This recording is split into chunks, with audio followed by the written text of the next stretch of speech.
kawan ambil lah dan cek kalkulator dingin lah pakai es. Jadi kopi nama ada hitam. Ada kopi Cingkawa Dudua, Cingkawa Lolo, Cingkawa Sedang Kasmaran. Dek ambo kopi apa lah? Kopi Kasmaran sajalah. Hati ambo dek sedang berbunga-bunga gini. Makanya ambo meminta ke apa ayang itulah. Kopi nang Kasmaran ku. Tapi tu solahnya hitam. Kalau sedang tak minum, tak mau nak bersobok je orang nang Kasmaran tu ko tu. Cuba kawan. Ingat diminta perlu kopi ni mereka. Jadi, anda apa kopi itulah dek ambo. Tolong mamak buat encik. Cak ni kicau aja lah Fajar ni. Cak kopi patah hati ni lagi Fajar ni. Tak ada rasa nak dek. Kolang langit ya. Tidak umur atau potong-potong yang dia macam aku boy. Punya.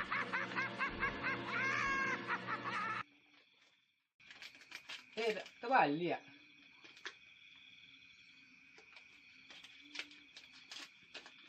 Pejang. Kamu kali terkendak. Angkat dia titik tadi.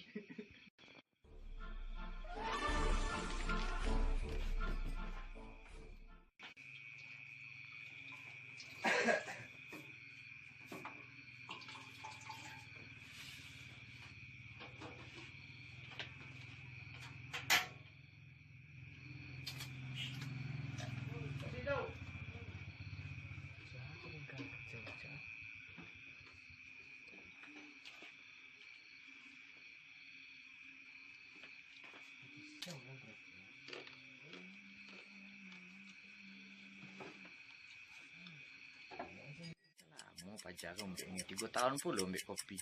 Weh orang kedai, kopi tu cik ah. Sabarlah lu dah ambil ah, dia sedang galau genya mah. Sabar ni. Tak obok sedang patah hati bagai ke. Memang entahlah, dia makan plastik je.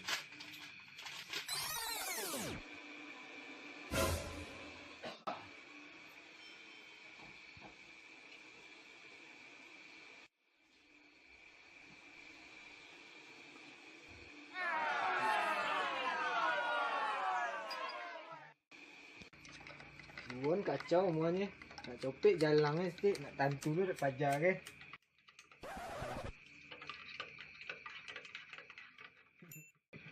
Action.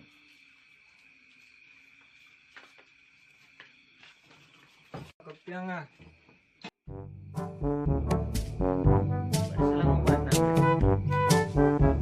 Ni dah. Angin bagai, baju bagai keluar. Copek baik dah. Ada rencana ke butang pelunya kawan. Ada ni. Ang butang kau rela ngok anjak cakul encak jangan ambil anjak cakul Adalah besok ambo ada proyek gagal besok mah. Tapi kita akan maupun ke menjual kambing orang juga. Jadi akhirnya kita mainkan stok kita bagi je iki. Tak lebih dari kopi ke ragu besok kawan. Itu mantap mah. Jadi bila apa jepit kambing nak yo?